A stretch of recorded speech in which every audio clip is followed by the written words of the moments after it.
السلام عليكم ورحمة الله وبركاته، أهلا بكم في حلقة النهاردة من مهاجم الأهلي. طبعا حلقة يوم الجمعة أو فيديو يوم الجمعة بيكون كله أخبار بتاعة آخر يومين ثلاثة في الأسبوع. دايما بتبقى حلقة دسمة. هنتكلم النهاردة طبعا عن قرار كابتن رامي ربيعة بأن هو يرحل عن النادي الأهلي أو رفض عرض النادي الأهلي كابتن أكرم توفيق وانتقاله للشمال القطري، والكومنت كده أو التعليق اللي طلع أو التصريح اللي طلع على لسان أستاذ مشعل العلي رئيس جهاز الكرة في الشمال القطري. حكم لجنة الاستئناف وتعليق طبعا الجماعة الزملكاوية عليه. كوميديا والله. بص الحلقة دي كوميديا بصراحة. واخيرا طبعا قرار النادي الاهلي بمشاركته كمستضيف لبطوله كاس العالم للانديه لكره اليد بدلا من بطل ابطال افريقيا، فبالتالي بيزيح النادي الزمالك عن ان هو يكون متواجد، وخير ما عمل يعني. ابدا طبعا بكابتن رامي ربيعه. بص يا كابتن رامي، والله انا ما عنديش اي كومنت عليك انت، انا لومي مش عليك. انت من حقك تدور على اكبر قدر من الاستفاده، خاصه ان ده اخر عقد ليك. لكن انا بصراحه كل لومي وكل انتقادي لاداره النادي الاهلي اللي انا مش فاهمها ومش فاهم تصرفاتها. يعني انا مش فاهم رامي ربيعه ايه اللي انت عارض عليه 70 مليون و60 مليون و80 مليون. يا جماعه انتوا ايه؟ يعني انا لما اعرض على رامي ربيعه اللي ما بيعرفش يباص الكوره، وانا مش فاهم جسمه مخشف، حتى ما فيش اي ليونه، ما فيش اي فلكسبيليتي. انا شايفه مدافع ضعيف جدا، وكان محمد عبد المنعم هو اللي ظاهر رامي ربيعه. انا شايف يعني انا بالنسبه لي ياسر ابراهيم احسن قد ما رامي ربيعه مرتين ثلاثه، على المستوى برضو اللي مش اعلى حاجه اللي بيقدمه ياسر عايز حد جنبيه زي بدر بنون، وهنتكلم عنه بعد شويه، زي محمد عبد المنعم. غير كده الناس دي مش هتعرف تأدي اي اداء كويس، ومش هتظهر، وهتلاقي اخطاء كتيره جدا. تمام. فلا رامي لا تغطيه ولا باصه كويسه، وحتى يعني دايما اللعيب لما بيكبر في السن بيكون فيه خبره.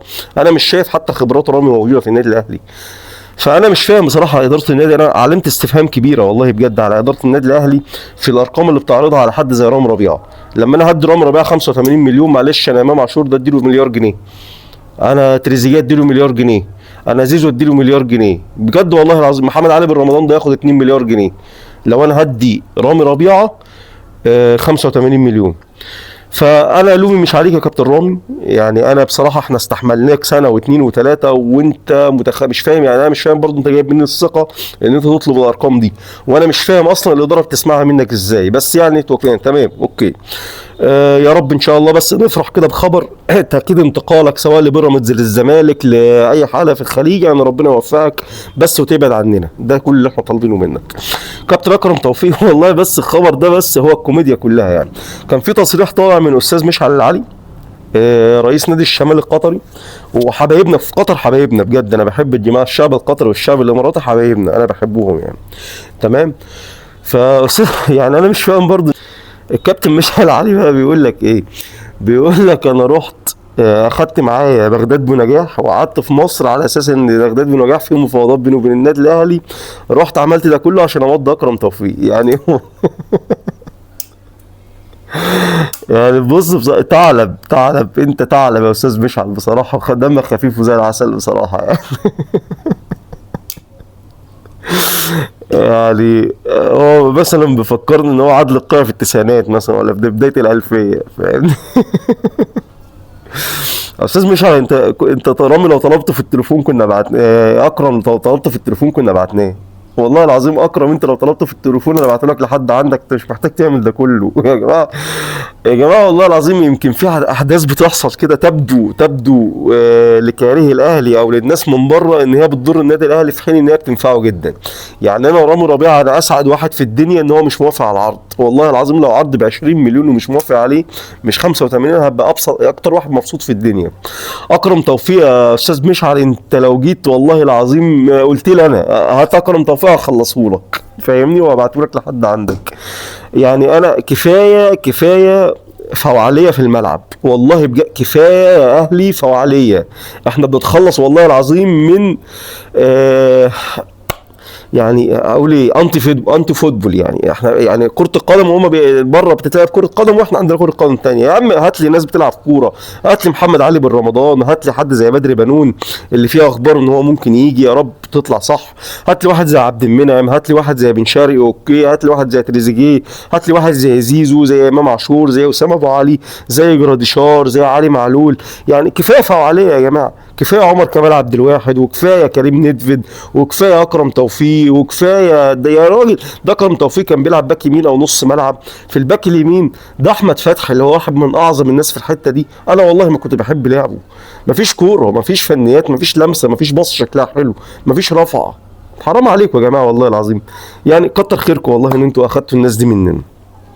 طيب نروح بقى للنقطة الأهم، وهي حكم لجنة الاستئناف بقرار على قرار الرابطة، وفي التظلمات اللي كانت متقدمة من الأهلي والزمالك وبيراميدز في قرار الرابطة.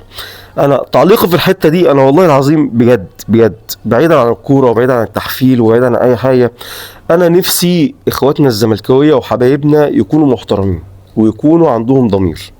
طبعا 90% من جمهور الزمالك محترم بجد، انا والله العظيم ما اقصدش حاجه، بس مضحوك عليه. تمام. او من كتر الضغط اللي عليه، ومن كتر ما فرقته فعلا متهانه، ومن كتر ما المسؤولين عن اداره النادي والمنتمين للنادي في الاعلام مهزئين وما عندهمش ضمير، فهو مش عارف يعمل ايه. هو ماشي وراهم في الاخر، ان هو هيقول ايه، هيعمل ايه. تمام. واحد بيخسر كل حاجه، واحد نادي بيعمل كل حاجه غلط، 90% من قراراتهم غلط، حاجات مضحكه حرفيا زريبه. فده يخلي جمهور الزمالك، انا والله بقى بشفق عليه كتير يعني. تمام. بس انا نفسي جمهور الزمالك فعلا، الناس المحترمه يكون عندها بعض من المنطق. يعني خليك عندك بعض من المنطق، خليك عندك ضمير، خليك حتى الكلمة اللي بتقولها على سبيل الهزار او في لعبة ترفيهية، هي في الاول وفي الاخر بتتحسب عليك عند ربنا، سواء كذب او صدق. خليك حقاني، لان انت لو مش محقاني حتى في الهزار مش تبقى حقاني في الحقيقة، او في الكلام لو مش حقاني في الترفيه مش تبقى حقاني في الجد. خلي عندك ضمير وفكر شوية بشوية ضمير. تمام. السنة اللي فاتت كانت موجود لائحة حطها الرابطة بتاع السنة اللي فاتت، بتقول ان الانسحاب من الدوري هو تعريفه ان النادي ما يروحش المباراة من الاساس زي ما عمل الاهلي او زي ما عمل الزمالك السنة اللي فاتت، او النقطة التانية اللي تتحسب انسحاب من الدوري، ان انت تروح لحد ملعب المباراة وتنزل، وبعد مرور بقى دقيقة 2 10 80 تطلع من الملعب وتقعد ربع ساعة والحكم يصفر وما تنزلش الملعب. دول حالتين هما تعريف الانسحاب في لائحة السنة اللي فاتت. تمام. طبعا اكتر نادي بينسحب في مصر في اخر 10 سنين هو نادي الزمالك. فجي واحد السنة دي اسمه طه عزت في رابطة الأندية، زملكاوي ومعروف ان هو زملكاوي. تمام. فحط لائحة جديدة عشان لو النانوس حب السنة دي ان هو ينسحب ولا حاجة، فما يتضرش وينخصم منه 6 نقاط، 3 بتوع المباراة و3 في نهاية الموسم. راح معدل اللائحة وقال لا والله يا جماعة، الانسحاب السنة دي هيكون كالتالي: اللي هيروح ملعب المباراة وينزل ويطلع من الملعب ويعدي ربع ساعة وما ينزلش تاني، ده هو اللي اسمه انسحاب من المباراة. تمام. ويطبق عليه عقوبة ال6 نقاط، 3 بتوع المباراة و3 بتوع نهاية الموسم. تمام. لكن ان انت ما تروحش الملعب خالص، ده لا يطبق عليه عقوبة الانسحاب، ده بقى اعتبره اي حاجة تاني، هو ما راحش. تمام. طبعا انا كواحد اهلاوي هقول لك ده غلط. واحد ما راحش المباراه ده انت نزله درجه تانية، زي ما طبعا كان المفروض ينزل الزمالك درجه 9 رابعه ولا 9، والله المفروض ينزل درجه 9 اساسا، ما نشوفوش خالص في الكره المصريه. والله العظيم كم الفساد ده المفروض ما يتشاف في الكره المصريه. فالمفروض كان يتطبق عليه الكلام ده في التسعينات وما نزلش الزمالك، طبعا مجامله صارخه ليه وطبعا ضد القوانين وضد اللوائح اللي كانت محطوطه في وقتها. انقلب السحر على الساحر، حصلت ظروف ما اضطرت اداره الاهلي، بغض النظر انا متفق او مختلف مع قرار النادي الاهلي، لكن احنا في لائحه في الاخر احنا متفقين عليها، والانديه كلها بما فيها الزمالك وبيراميدز ماضيين عليها. تمام. اتفقوا عليها حتى السنه دي. الاهلي ما راحش المباراه خالص، يتطبق عليه عقوبه ال3 نقاط مش ال6 نقاط، 3 في بدايه الموسم و3 في نهايه الموسم. تمام. الاستاذ طه عزت لانه زملكاوي اخد قرار غير مفهوم وغير مبرر في الاول، ومخالف للائحه اللي هو حاططها والانديه ماضيه عليها، وقال لك هنخصم 6 نقاط من الاهلي. تمام. رجع تدارك نفسه سريعا، لان الاهلي ممكن يلجأ للكاس، فبالتالي ممكن يتوقف اصلا الدوري، وممكن المسؤولين يتحاسبوا عن القرار ده، لان الدنيا واضحه. ده غير طبعا دفوع الاهلي الثانيه اللي موجوده عنده، اللي خاصه بمباراه الزمالك والحكام والكلام ده كله. لكن انا بتكلم على لائحه الوقت وحالات ماضيين عليها. فبالتالي رجع الرابطه في قرارها وعرفت، او هي عارفه خطأها بس لقت انها مش هينفع تكمل فيه، فقالوا لا احنا هنطبق اللائحه اللي محطوطه السنه دي ونخصم 3 نقاط بس من الاهلي.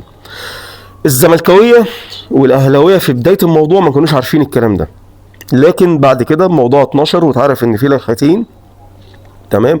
والقرار واضح جدا، لازم يتاخد بخصم 3 نقاط بتوع المباراه فقط. انا لسه طبعا ما جيتش لاداره الاهلي اللي هي المفروض تطلع للكاس حتى على القرار ده.